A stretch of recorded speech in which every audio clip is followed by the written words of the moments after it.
ठीक, वो सर्किट के एक पॉइंट से सर्किट के दूसरे पॉइंट तक घूमे। लेकिन सर्किट के अंदर कुछ ऐसे भी कंपोनेंट्स होते हैं जो चार्ज की इसी एनर्जी को खाते हैं। ठीक है, तो सर्किट में दो टाइप के कंपोनेंट होते हैं। एक जो चार्ज को एनर्जी देता है, जिसको हम लोग बोलते हैं सोर्स। सोर्स क्या करता है, एनर्जी देता है। एनर्जी किसको देता है, चार्ज को, ताकि चार्ज सर्किट के एक पॉइंट से सर्किट के दूसरे पॉइंट तक जाए और वापस आए। ठीक है, जाए और वापस आए। अब सर्किट के अंदर कुछ ऐसे भी होते हैं कंपोनेंट जिनको हम लोड कहते हैं। लोड क्या करता है, चार्ज जो एनर्जी लेकर आ रहा है उस एनर्जी को ये लोड खाता है। ठीक है, it consumes energy of charge. तो क्या करता है, चार्ज अपनी एनर्जी ऐसा ले लेके आ रहा है। जैसे वो इससे लोड से पास हुआ, लोड कौन होता है, लोड हमारा रजिस्टर होता है। रजिस्टर हो गया, कैपेसिटर हो गया, इंडक्टर हो गया, ये सारी चीज़ें। अब ये सारे लोग जब इसके अंदर चार्ज जाता है, रजिस्टर की बात कर रहा हूँ, जब इसके अंदर चार्ज जाता है, चार्ज जब ट्रांसफ़र होता है यहाँ से वहाँ या फिर वहाँ से यहाँ, जिस तरीके से लगाया गया होगा सर्किट में, तो ये करते क्या है कि ये चार्ज को अडियर करते हैं, रजिस्ट करते हैं उसके फ्लो को, जिसकी वजह से चार्ज अपनी एनर्जी लूज़ करता है। चार्ज एनर्जी लूज़ क्यों कर रहा है, क्योंकि चार्ज एक तरफ से दूसरी तरफ जाना चाहता है, और जो पड़ाव पार करना है तो उसको अपनी एनर्जी लूज़ करनी पड़ेगी इस प्रोसेस में। ठीक है, अच्छा इसको, और हाँ एक बात और, कितने रेट से अपनी एनर्जी को लूज करता है या फिर कितने रेट से एनर्जी सोर्स जनरेट करता है, उसको बोलते हैं इलेक्ट्रिकल पावर। इलेक्ट्रिकल पावर क्या होता है, इलेक्ट्रिकल पावर होता है the rate at which energy is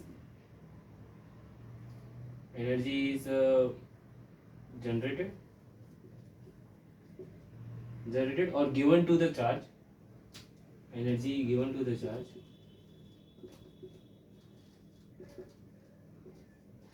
or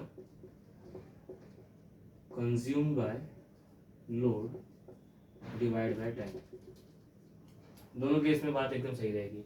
कितने रेट से कितने समय में चार्ज को कितनी एनर्जी मिली, या फिर कितने समय में लोड ने चार्ज से एनर्जी खाई, उसी को कहेंगे इलेक्ट्रिकल पावर। देखिए, अगर मैं एक बैटरी बनाऊं, यहाँ पे एक बैटरी बनाता हूँ, उसके बाद समझते हैं कि अच्छा हम पढ़ क्या रहे हैं, हम पढ़ रहे हैं यहाँ पे dissipation of energy, electrical energy और पावर के बारे में पढ़ रहे हैं थोड़ा, पावर और डिसिपेशन ऑफ एनर्जी। ठीक है, मेरे पास एक बैटरी है, मान लो ये रहा बैटरी, ये रहा बैटरी का पॉजिटिव पोटेंशियल, ये रहा बैटरी का नेगेटिव पोटेंशियल। ठीक है, करंट निकलेगा ऐसे, करंट ऐसे जा रहा है। मान लो सर्किट में से घूम के चार्ज आया, चार्ज मान लो यहाँ पहुँचा। ठीक है, चार्ज पहुँचा, चार्ज नेगेटिव पोटेंशियल पे है। यहाँ से देखो सर्किट में वो अपने एनर्जी को लूज कर करके इस पॉइंट तक पहुंचा। इस पॉइंट तक पहुंचते पहुंचते उसकी एनर्जी एकदम मिनिमम हो जाती है। अब उसको सर्किट में और भी तो फ्लो होना है, आगे भी तो वापस साइकिल को कंप्लीट करना है, तो उसको क्या करना पड़ेगा, वापस एनर्जी लेनी पड़ेगी। वापस एनर्जी लेने के लिए बैटरी के पास आएगा, जिसको हम कहेंगे सोर्स या बैटरी बोल दो, इसके पास आएगा। और जब इसके पास आएगा तो ये क्या करेगा, उस तरह से जब निकलेगा तो एकदम फुल एनर्जी के साथ निकलेगा और वापस सर्किट में जाके घूम के वापस यहाँ पे आएगा। तो इस पॉइंट पे चलो मान लेते हैं कि यहाँ पे पोटेंशियल जीरो है, जीरो पोटेंशियल, 0 वोल्ट, और यहाँ पे है वोल्ट, कुछ तो पोटेंशियल है। ठीक है, यहाँ पे 0 पोटेंशियल है। तो यहाँ पे अगर मैं बोलूँ कि उसका जो पावर होगा, नहीं पावर नहीं, उसकी एनर्जी कितनी होगी, तो उसकी जो इनिशियल एनर्जी होगी, इनिशियल एनर्जी कहाँ पे, इस पॉइंट पे, वो होगा dq मल्टीप्लाइड बाय कितना पोटेंशियल, यहाँ पे 0 हो जाएगा, 0। और यहाँ पे उसकी अगर एनर्जी देखेंगे, यहाँ पे उसकी एनर्जी होगी, जिसको मैं बोलता हूँ चलो फाइनल, यहाँ पे उसकी एनर्जी होगी dq multiplied by v is equal to dqv। ठीक है, ये एनर्जी उसको मिली यहाँ पे, और अब ये पूरे सर्किट में फ्लो होगा। अब एक और बात कि एनर्जी तो मिल चुकी है, फ्लो हो रहा है। अच्छा, पावर क्या है? पावर क्या होता है? इसको पावर कितना मिला, कितना पावर आ गया? पावर होगा कितनी एनर्जी मिली, एनर्जी अपॉन टाइम। एनर्जी मिली इसको डी क्यू वी। अच्छा, छोटा चार्ज है ना, थोड़े चार्ज की बात कर रहा हूँ, तो कितने टाइम में मिलेगा? डी टी टाइम में, छोटे टाइम में मिलेगा, इसीलिए डी टी लिया मैंने। अब D Q by D T क्या है मेरा? ये है मेरा एवरेज करंट आई। तो पावर का फॉर्मूला क्या होगा? I into V. Okay, Ohm's law के हिसाब से वी का फॉर्मूला होता है P is equal to I square R. और एक और फॉर्मूला होगा, आई का फॉर्मूला होता है V बाय आर, तो P का वैल्यू और भी हो जाएगा, P is equal to V square by R. ठीक है, पावर का जो यूनिट होता है उसको बोलते हैं वॉट। क्या बोलते हैं? वॉट। और वॉट होता है जूल पर सेकंड। ये जूल पर सेकंड कैसे आया? यहाँ से एनर्जी क्या होता है? एनर्जी का यूनिट जूल होता है, टाइम का यूनिट सेकंड होता है। ठीक है, यहाँ से हम समझ गए। यहाँ पे हमने ये सीखा कि उस चार्ज को एनर्जी मिल कैसी रही है सर्किट के अंदर फ्लो होने के लिए। अब ये देखेंगे कि चार्ज उस एनर्जी को लेके जब रजिस्टर के पास जाएगा तो वहां पे उस चीज को कैसे लूज करेगा।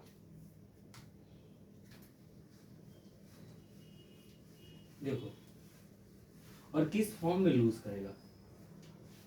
अभी तक तो आप समझ गए होंगे, हीट के फॉर्म में लूज करेगा। ठीक है, ये रहा रजिस्टर, करंट जा रहा है। अब मान लेते हैं रजिस्टर में दो पॉइंट, ये वाला पॉइंट और ये वाला पॉइंट। इस वाले पॉइंट पे उसका हाई पोटेंशियल है, इस वाले पॉइंट पे लो पोटेंशियल है। यहाँ पे पोटेंशियल है V, यहाँ पे पोटेंशियल है 0। यहाँ पे उस मतलब चार्ज जब पहुंचेगा तो उसके पास बहुत एनर्जी है, जब यहाँ से निकलेगा तो उसकी एनर्जी लूज हो जाएगी। ठीक है, तो जब यहाँ पे रहेगा तो उसका पोटेंशियल, उसका जो एनर्जी रहेगा वो रहेगा डी क्यू इंटू वी, और जब यहाँ से निकलेगा फाइनल वाले पे तो डी क्यू इंटू 0, तो यहाँ पे होगा डी क्यू वी। तो टोटल एनर्जी जो उसके पास है वो ये रहा। तो पावर क्या आएगा इस केस में? वही सेम चीज, power is equal to D Q V divide by D T. ठीक है, ये क्या आएगा मेरा? I into V. तो रेजिस्टेंस के आसपास भी पावर कितना लूज कर रहा है? ठीक है, कितना पावर लूज कर रहा है, उसका इतना एनर्जी जा रहा है। ठीक है, कितना पावर कंज्यूम कर रहा है? ये पावर लूज कर रहा है चार्ज, तो कोई तो पावर कंज्यूम कर रहा है ना। कंज्यूम कौन कर रहा है? हमारा लोड। और लोड कौन है? रजिस्टर। अब ये देखिए, अगर ये पावर लूज कर रहा है तो किस फॉर्म में लूज करेगा? ये करेगा हीट के फॉर्म में। और हीट को अगर मैं इसके साथ रिलेट करने जाऊं तो हीट होता है कितना पावर और मल्टीप्लाई बाय कितने time, power multiply by time. तो हमारा जो फॉर्मूला था वो हो जाएगा आई वी इंटू टी, या फिर आई स्क्वायर आर टी, या फिर V square by R into T. अच्छा, ये वाला फॉर्मूला कब यूज करेंगे? ये वाला फॉर्मूला करेंगे, और ये वाला फॉर्मूला यूज करेंगे जब मुझे सिर्फ रजिस्टर के बारे में पता है, रजिस्टर। और ये वाला फॉर्मूला हर जगह काम आएगा। ये वाला फॉर्मूला आपको कंडक्टर, इंडक्टर हर जगह काम आएगा, रजिस्टर के लिए भी काम आएगा। ठीक है, चिंता करने की बात नहीं है। लेकिन ये दोनों फॉर्मूला मेनली रजिस्टर के लिए काम आते हैं। और ज़रूरी नहीं है कि आपको ये तीनों याद हो, आप बस इसी को याद करके रखिए, H is equal to I V into T. बाकी सब आपको अपने आप आ जाएगा। लेकिन अगर एक बात मानिए कि अगर ये पावर कांस्टेंट ना हो, अभी तो पावर कांस्टेंट है इसलिए मैंने इसको लिख दिया, लेकिन अगर पावर टाइम के साथ चेंज हो रहा है तब क्या करेंगे? देखो, टाइम के साथ अगर चेंज होता है, अगर टाइम के साथ पावर चेंज होता है तो उस केस में H इज इक्वल टू, ये क्या था कि P इंटू टी था। ये कब था? जब पावर कांस्टेंट था। कांस्टेंट रहेगा पावर, तो ये फॉर्मूला। लेकिन वेरिएबल पावर, पावर टाइम के साथ चेंज हो रहा है, उस केस में क्या करेंगे? हमको इंटीग्रेशन करना पड़ेगा पावर का with respect to D T, है ना। अब क्या बन जाएगा? आई वी डी टी और I square R D T, या फिर एक और चीज बनेगा H is equal to V square by R D T. हाँ है ना, समझ में आ रहा है आप लोगों को? इस तरीके से लूज करेगा। ओके। पावर डिसिपेशन और power dissipation in the form of heat, इसके लिए हम यही सारे फॉर्मूलाज यूज़ करेंगे। और इसमें कुछ और इतना जानने की बात नहीं है, न्यूमेरिकल्स करेंगे तो कुछ और भी चीज़ें आएंगी, वो उस टाइम पे हम करेंगे। देखिए ये क्वेश्चन रिलेटेड है, उसी से रिलेटेड है कि पावर डिसिपेशन कितना हो रहा है और उसके वजह से ये आर का वैल्यू मुझे निकालना है। यहाँ पे मुझे दो पैरेलल कनेक्शन दिए हैं, दो सीरीज़ में है, ठीक है, उसके हिसाब से चलो निकालते हैं। और जो बैटरी लगा है 16 वोल्ट का लगा है, मुझे आर का वैल्यू चाहिए, इन सभी के साथ आर मल्टीप्लिकेशन है, ठीक है। ये दोनों पैरेलल कॉम्बिनेशन, पहले इक्विवेलेंट रेजिस्टेंस, सबसे पहले कितना रेजिस्टेंस इक्विवेलेंट है वो निकालते हैं। इक्विवेलेंट रेजिस्टेंस निकालने के लिए मुझे पता है ये दोनों पैरेलल है, तो एक पैरेलल है प्लस दो सीरीज है प्लस एक पैरेलल है, ठीक है। जरा देखते हैं सबका वैल्यू क्या होगा। ये आएगा साइड में कर देता हूँ, साइड में 1/4 plus 1/4 1/RP is equal to कितना आएगा 2/4 1/2, तो 1/RP, RP is equal to आएगा 2। इस केस में क्या आएगा 1/RP is equal to 1/6 plus 1/12, ये क्या आएगा 2/12 plus 1/12 plus 3/12 1/4 1/RP, RP is equal to 4।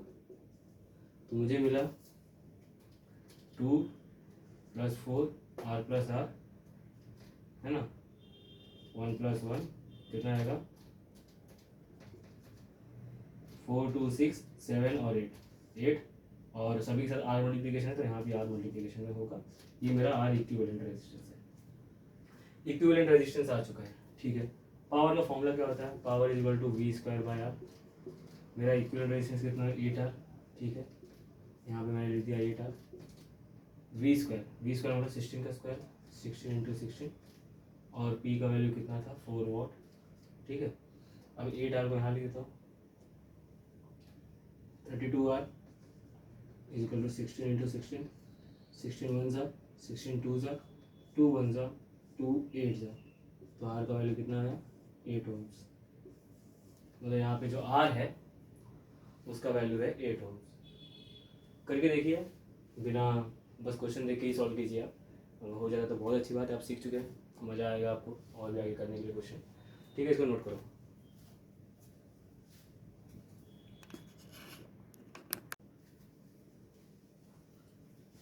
By what percentage will the illumination of lamp decrease if current drops by 20%? देखो अगर ऐसा क्वेश्चन आता है तो सबसे पहले ये देखो कि ये इल्यूमिनेशन क्या है। इल्यूमिनेशन डिक्रीज हो रहा है, इल्यूमिनेशन ऑफ लैम्प डिक्रीज हो रहा है, मतलब पावर ऑफ द लैम्प कितना डिक्रीज हुआ। इल्यूमिनेशन मतलब decrease in power, decrease in illumination मतलब decrease in power, decrease in power. कभी कभी ऐसा भी क्वेश्चन पूछ सकता है कि इल्यूमिनेशन कितना इंक्रीज होगा अगर करंट का वैल्यू ड्रॉप नहीं हो रहा है, इंक्रीज हो रहा है बाय 20%। तो आप समझेंगे, पहले मैं ये बताता हूँ कि अगर ड्रॉप हो तो कितना होता है, ठीक है। पावर का फॉर्मूला होता है, देखो यहाँ पे करंट की बात हो रही है तो मुझे पावर का फॉर्मूला ऐसे लिखना पड़ेगा जिसके अंदर करंट है, ये रहा करंट वाला फॉर्मूला। उसके बाद इनिशियल कंडीशन क्या था, इनिशियल कंडीशन था कि पावर जो था P1 था, करंट था I1 स्क्वायर R। I1 जो भी करंट था इनिशियली वो 100% होगा, ठीक है। अब उसमें 20% ड्रॉप हो गया, किसी चीज़ में से अगर 20% ड्रॉप हुआ तो बचा कितना 80%, और 80% को क्या लिखते हैं हम लोग, 80% को लिखते हैं 0.8। तो जो नया करंट है वो पुराने करंट का 0.8, ठीक है। तो सेकंड कंडीशन, फाइनल कंडीशन क्या होगा कि P2 is equal to 0.8 I1 का स्क्वायर R, ठीक है। ये हो गया। अब हमको देखना कितना परसेंटेज चेंज ना, परसेंटेज चेंज का मतलब क्या है, कभी भी अगर आप परसेंटेज चेंज निकालते हैं इसका मतलब होता है final value minus initial value divide by initial value और वहाँ पे ऊपर मल्टीप्लाइड बाय 100, ये करना है। तो यही करूँ, ठीक है। Decrease in power is equal to P final minus P initial divided by P initial into 100। ये आएगा फाइनल 0.8 I1 का square, sorry I1 into I1 का square R minus I1 square R divide by I1 square R। देखो final रहा minus initial divide by initial. I1 square इसके पास भी है, इसके पास भी है, इसके पास भी है, R इसके पास भी, इसके पास भी, इसके सबके सब कट जाएंगे, बचेगा क्या 0.8 का स्क्वायर माइनस 1। अब 0.8 का स्क्वायर क्या होगा 8/10 का होल स्क्वायर माइनस 1। 8 का स्क्वायर 64 डिवाइड बाई 100 माइनस 1। ठीक है, डिक्रीज इन पावर। अब 64 माइनस 100 डिवाइड बाई 100 कितना आएगा, ये 36 होता है इसके बीच का डिफरेंस। 36 माइनस डिवाइड बाई 100 जो कि आएगा 36% का डिक्रीज हुआ, 36% का डिक्रीज हुआ। अगर क्वेश्चन में ये बोलता है कि कितना इंक्रीज होगा इल्यूमिनेशन, कितना इंक्रीज होगा लैम्प का, अगर वो इंक्रीज बाय 20%, अगर इंक्रीज बाय 20% होता तो ये 0.8 नहीं होता, ये क्या होता कि I1 plus 20/100 I1 is equal to I2 होता। जो नया करंट है पुराने करंट का 20% इंक्रीज, और 20% इंक्रीज किया तो क्या होगा 120 डिवाइड बाई 100 I1, ये गया कितना आएगा 1.2 I1 I2 का वैल्यू। ठीक है, यहाँ पे 1.2 डालेंगे, यहाँ पे 1.2 आएगा, उसी के हिसाब से आगे का क्वेश्चन आ जाएगा। समझ में है? ट्राई करो आप, इसके आगे वाला आप ट्राई करो, आपको आ जाएगा, इजी है। ठीक है, चलो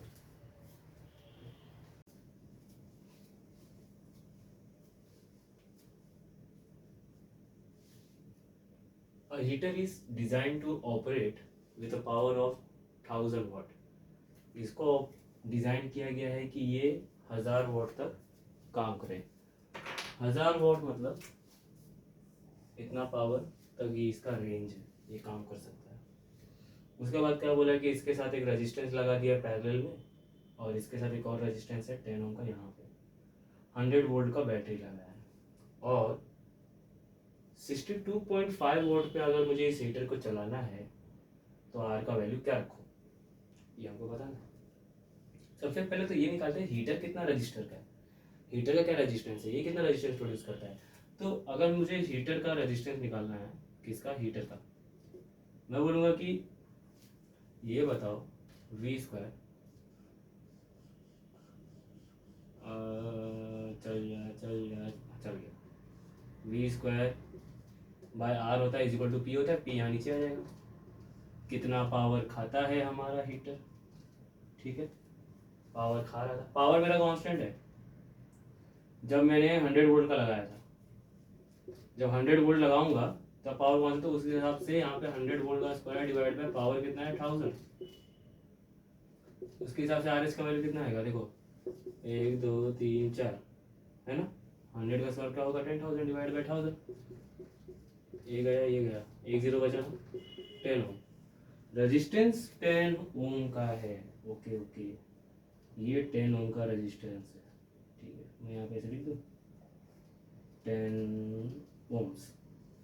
अच्छा, 100 वोल्ट में से कुछ वोल्टेज तो ये खाएगा और कुछ वोल्टेज ये कॉम्बिनेशन खाएगा, हाँ है ना।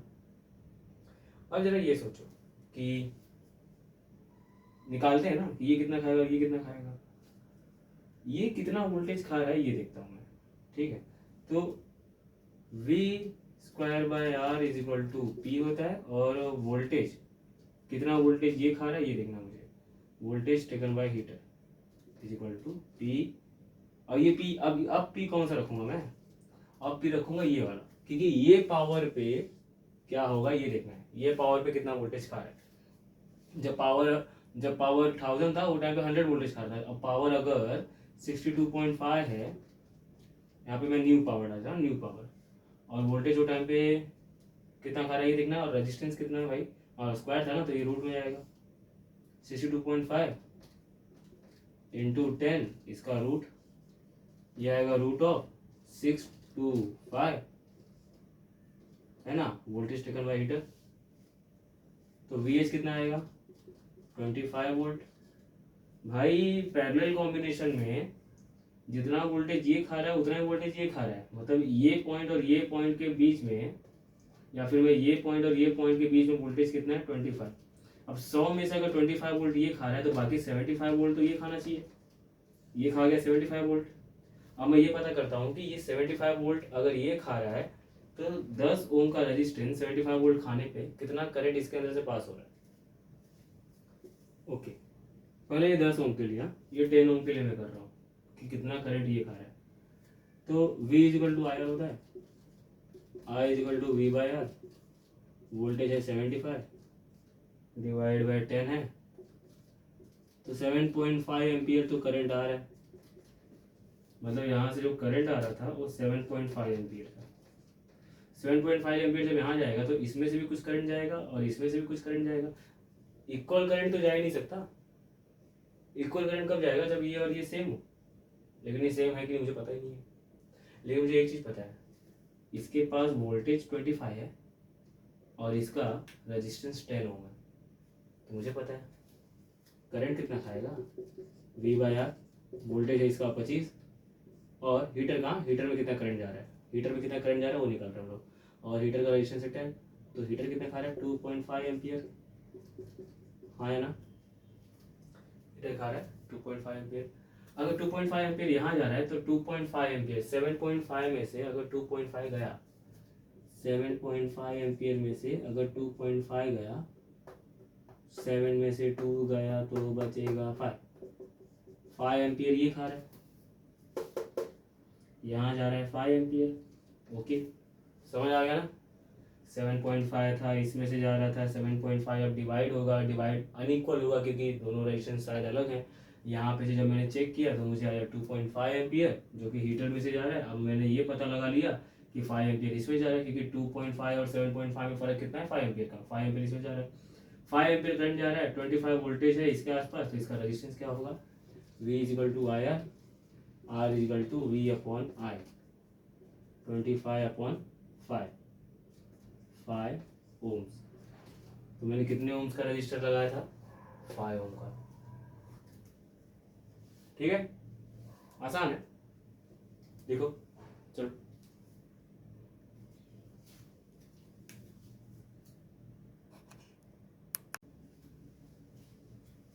दो इलेक्ट्रिक बल्ब है, 25 वॉट एंड 100 वॉट, दोनों को 220 वोल्ट का वोल्टेज दिया गया है, सीरीज कॉम्बिनेशन में लगे हैं, टोटल वोल्टेज 220 वोल्ट ही मिला है। ठीक है, और if the 25 watt and 100 watt bulb draw power P1 and P2 then क्या होगा। अब जरा ये देखो बच्चों, रेजिस्टेंस होता है V स्क्वायर बाई पी। ठीक, रेजिस्टेंस हो गया V स्क्वायर बाई पी, और तो पहला रेजिस्टेंस के लिए क्या होगा, R1 इजकल टू 220 का स्क्वायर डिवाइड बाय पावर कितना है 25।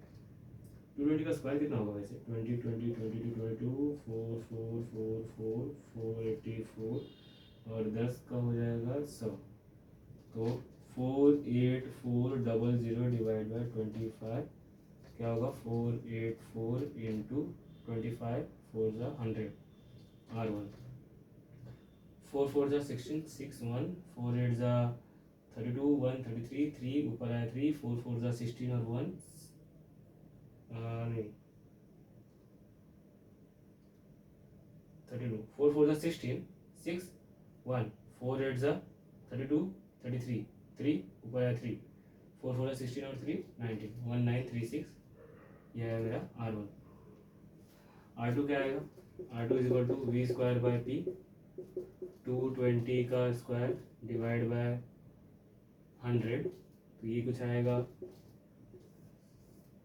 48400 डिवाइड बाय 100, तो R2 का वैल्यू आएगा 484 ओम्स।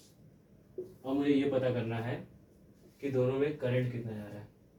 देखो करंट का कैसे आएगा, पावर के फॉर्मूला में आता है I स्क्वायर R, I का वैल्यू निकाल लेते हैं। करंट कैसे पता चलेगा, V by R, total resistance कितना है, इन दोनों को जोड़ देते हैं, इसको और इसको, तो 1936 प्लस 484 0 1 8 4 12 2 1 9 4 13 14 4 1 2, टोटल रेजिस्टेंस कितना है 2420 और V कितना आएगा 220। इसको कैलकुलेट करते हैं, 0 0 कैंसिल, 22/242 आई का वैल्यू 2 के टेबल में आएंगे 11, 1 जा 2 जा 1 जा 11, 1 जा 11, 11 जा 1/11 आएगा आई का वैल्यू। अच्छा आई स्क्वायर आ रहा है, ठीक है। पहला पावर अगर निकालना है, P1 कैसे आएगा, आई स्क्वायर इंटू पहला रेजिस्टेंस, आई स्क्वायर कितना है 1/11 का स्क्वायर, 11 इंटू 11, और R1 कितना है 1936। इसको सॉल्व करेंगे P1 आएगा, ठीक है। और P2 कैसा आएगा 1/11 इंटू 11 484। इसको सॉल्व करेंगे P2 आएगा। इन दोनों को सॉल्व कीजिए, मल्टीप्लाई कीजिए, आपको इसका आंसर आ जाएगा। नॉर्मली 11 के टेबल में आगे डालेंगे तो 11, फिर आएगा 73, फिर आएगा 6। हाँ 11 के टेबल से जाएगा। 1936 को मैं 121 से डिवाइड करता हूँ, 121 से 1936, ठीक है। 121 1 सा 121, 3 2, 9 में से 2 गया 7 6। अब देखिए, देखो ये 100 है और 6 टाइम्स अगर मैंने किया तो 7 के कुछ आसपास आएगा 121, क्योंकि यहाँ पे 20 है ना ऑलरेडी, इसलिए मैं 7 से मल्टीप्लाई करता हूँ। 7 1 जा 7, 7 2 जा 14, 1 247, ठीक है। 6 जा करें तो 6 1 जा 6, 2 1 6 1 जा 6 और 1 7। हाँ ये है, वो कुछ और भी कर दिया मैंने, 726, यहाँ पे 16 जा रहा है, 16 वॉट आएगा। अगर हमने 484 को 121 से किया, 1 जा नहीं 4 से करेंगे, 4 से करें मुझे लग रहा है हो जाएगा, क्योंकि देखो 4 1 जा 4, 4 2 जा 8, 4 1 4, हाँ 4 से आ रहा है, 484 आएगा। तो यहाँ पे आएगा 4 वॉट, ठीक है। देख लो इसको।